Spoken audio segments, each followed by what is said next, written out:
Magandang araw po, welcome po sa aking channel, Love9 TV. Patalasasan po, meron po ba kayong mga properties na napapabayaan or non-performing assets? Plan nyo ibenta, pero wala kayong oras sa pagbenta nito. Kung ito'y pagkakatiwala nyo po sa amin, tawag lang po kayo sa aking numero, usap po tayo, gawin ko po ng video for free. Yes, libre po, wala po kayong babayaran. Tutulungan pa namin kayong mabenta ang inyong property. Kami na po bala sa marketing, sa boosting or paid ads. Even sa tripping, hindi na po kayo mapapagod sa pag-entertain ng mga buyers. Kami na po bala sa lahat. Tawag lang po kayo. Nandito po tayo ngayon sa Parañaque City kung saan meron po tayong bagong video presentation. Isang brand new modern design house and lot na may 4 bedrooms at 4 toilet and bath. May lot area po ito na 84 square meters at may floor area na 128 square meters. May garahe na siya. Then, pocket garden. Modern at industrial design po siya. Yan po yung daan.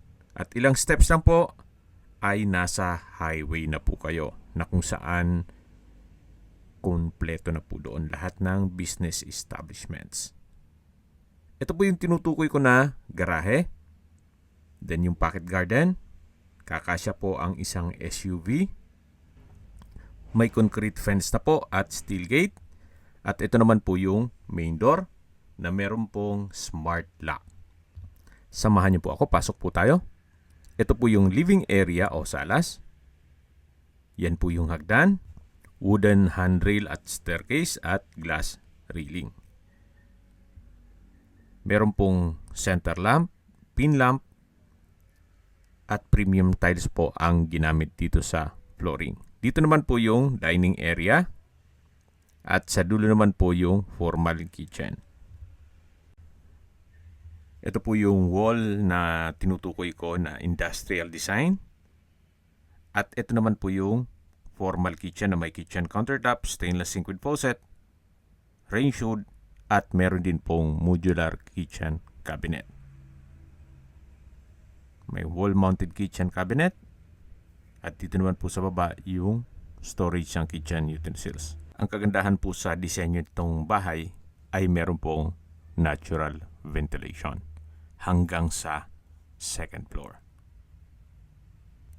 Usually po pag mga ganitong townhouse ay dikit-dikit, so wala na pong natural ventilation pag nasa gitnang parte ng bahay. Pero ito po napaganda ng disenyo. At hindi lang po doon, meron pong kwarto dito sa baba. Pero bago natin check yan, dito po muna tayo sa common toilet and bath na kung saan naka-tile bathroom wall, may shower enclosure, hand wash basin, water closet with bidet, bathroom cabinet, kompleto na po siya. Pati po hot shower set at bathroom window.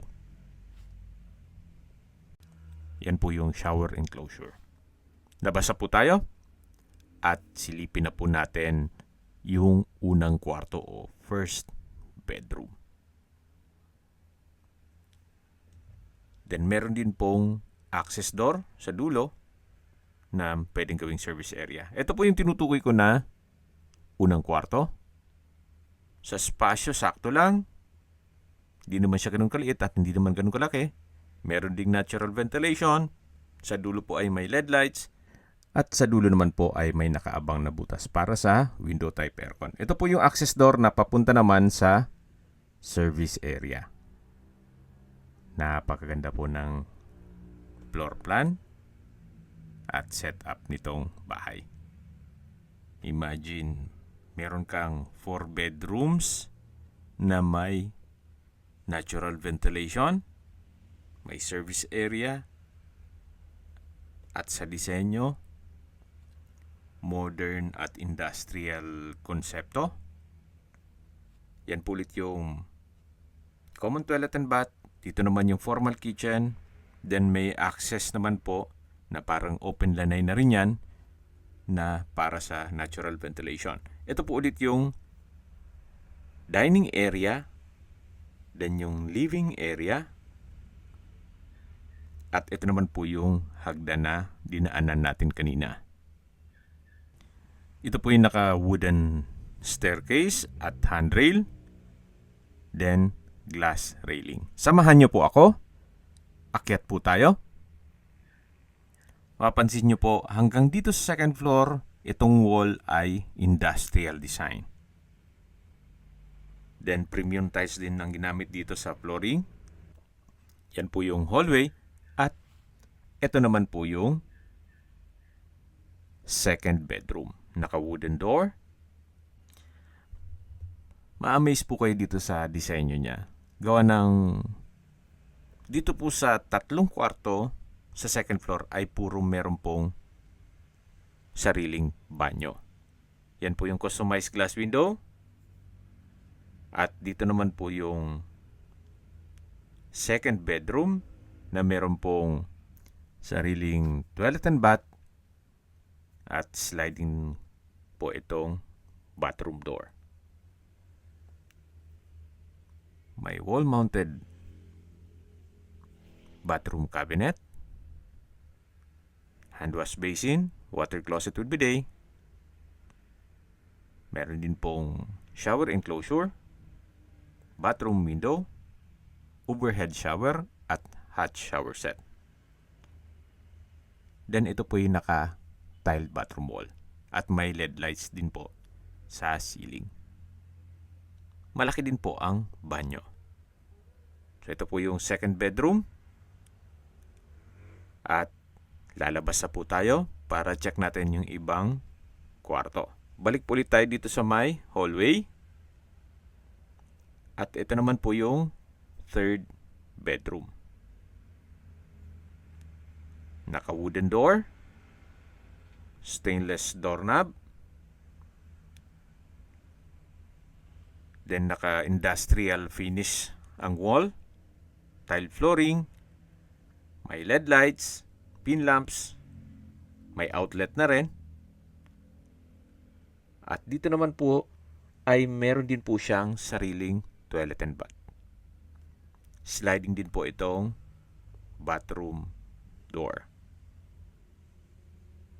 Halos same design lang po nung second bedroom. Meron din po itong hand wash basin, nano block faucet, vanity mirror, water closet with bidet, shower enclosure, overhead shower, at may hot shower set. Meron din pong bathroom window at naka-tiled bathroom wall. Ito po yung banyo o toilet and bath ng third bedroom. Labas po ulit tayo dito sa may hallway. At dito naman po yung fourth bedroom. Napakalaki po ng espasyo. Tile flooring. Maganda pagka-finish nitong wall at ceiling. May center lamp, pin lamp. May outlet na rin po. At meron din po itong sliding bathroom door. Same design nung second and third bathroom. May hand wash basin, water closet with bidet,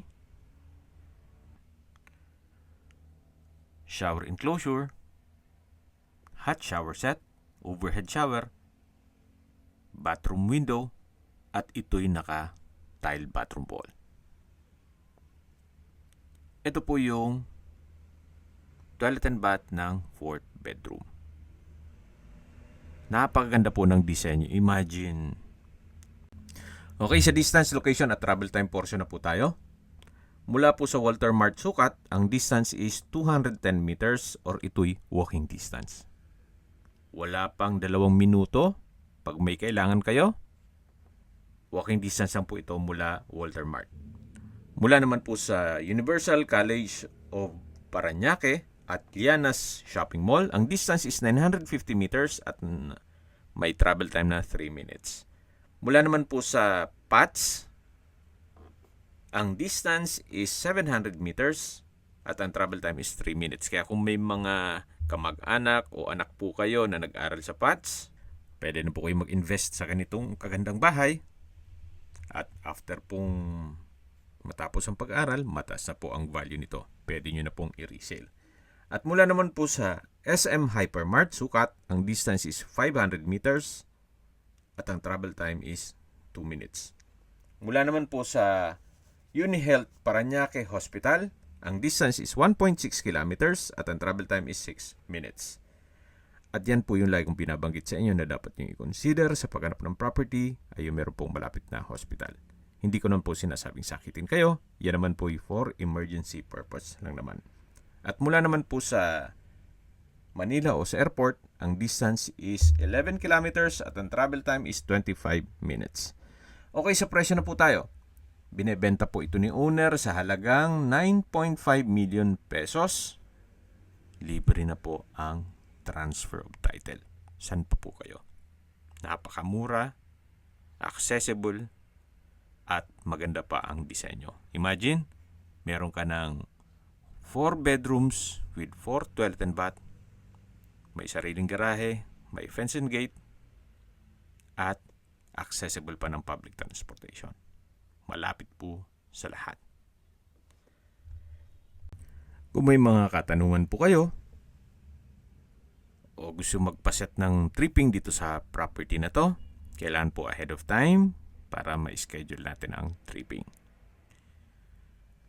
Tawag lang po kayo sa aking numero.